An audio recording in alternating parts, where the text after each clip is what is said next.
৬৭,০০০ শিক্ষক কর্মচারীর বেতন ব্যাংকে যাবে চলতি সপ্তাহে। কাগজপত্র যাচাই করে ২৭ জানুয়ারি অথবা মঙ্গলবার ২৮ জানুয়ারি টাকা ব্যাংকে পাঠাবেন। বিস্তারিত দেখুন রিপোর্টে।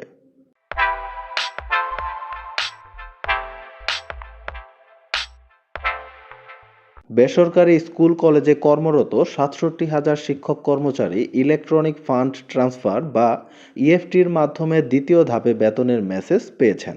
তবে তাদের বেতনের অর্থ এখনও ব্যাংকে জমা হয়নি। চলতি সপ্তাহের মধ্যে তাদের বেতনের টাকা ব্যাংকে জমা হবে বলে জানা গেছে।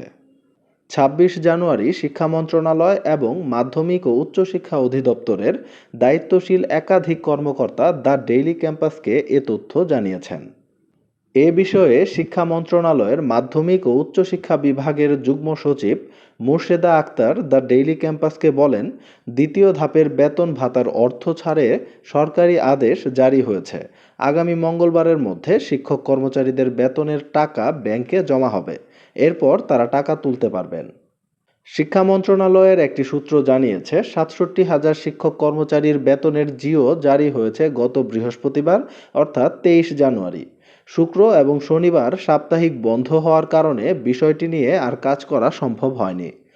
আজ রোববার জিও সংক্রান্ত কাগজপত্র হিসাব মহানিয়ন্ত্রকের কার্যালয়ে পাঠানো হয়েছে। তারা কাগজপত্র যাচাই করে আগামীকাল সোমবার অর্থাৎ ২৭ জানুয়ারি অথবা মঙ্গলবার ২৮ জানুয়ারি টাকা ব্যাংকে পাঠাবেন। জানতে চাইলে মাধ্যমিক ও উচ্চশিক্ষা বিভাগের উপসচিব লিউজাউল জান্নাহ দ্য ডেইলি ক্যাম্পাসকে বলেন, শুধু জিও জারি হলেই শিক্ষক কর্মচারীরা ব্যাংক থেকে টাকা তুলতে পারবেন বিষয়টি তেমন নয়। হিসাব নিয়ন্ত্রকের কার্যালয় এবং বাংলাদেশ ব্যাংকের অনুমতির প্রয়োজন রয়েছে। সেখানে আনুষাঙ্গিক কাজ শেষ হওয়ার পর শিক্ষকদের বেতন ব্যাংকে যাবে। এরপর তারা ব্যাংক থেকে টাকা তুলতে পারবেন। কবে নাগাদ শিক্ষক কর্মচারীরা ব্যাংক থেকে টাকা তুলতে পারবেন এমন প্রশ্নের জবাবে আরও বলেন, এটি নির্দিষ্ট করে বলা মুশকিল, তবে আশা করছি ২-৩ দিনের মধ্যে শিক্ষক কর্মচারীরা বেতনের টাকা তুলতে পারবেন। বেসরকারি শিক্ষা প্রতিষ্ঠানে কর্মরত এমপিওভুক্ত শিক্ষক কর্মচারীদের বেতন ভাতার টাকা ইএফটির মাধ্যমে দেওয়ার তথ্য যাচাই করছে মাউশির ইএমআইএস সেল। এজন্য নির্বাচন কমিশনের কার্যালয় থেকে শিক্ষক কর্মচারীদের তথ্য সংগ্রহ করছেন সেলের কর্মকর্তারা। এই তথ্যের সঙ্গে ইএমআইএস সেলে থাকা তথ্য মিলিয়ে দেখা হচ্ছে। প্রথম ও দ্বিতীয় ধাপের তথ্য যাচাই শেষ হয়েছে। এখন তৃতীয় ধাপের তথ্য যাচাইয়ের কাজ চলছে। তার মানে এই নিউজ থেকে আমরা দেখতে পাচ্ছি ইএফটিতে বেতনের টাকা ব্যাংকে কবে ঢুকবে সেটি এখনো নির্দিষ্ট নয়। মাউসি থেকে বলা হয়েছে ২৭ তারিখ অথবা ২৮ তারিখে ব্যাংকে টাকা ঢুকতে পারে।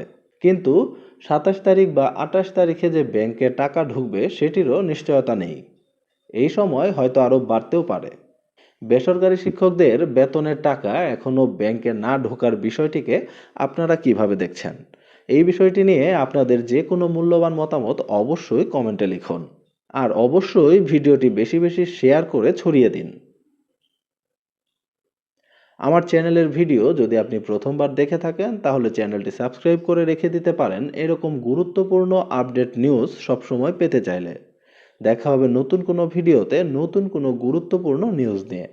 ততক্ষণ পর্যন্ত ভালো থাকুন। আল্লাহ হাফেজ।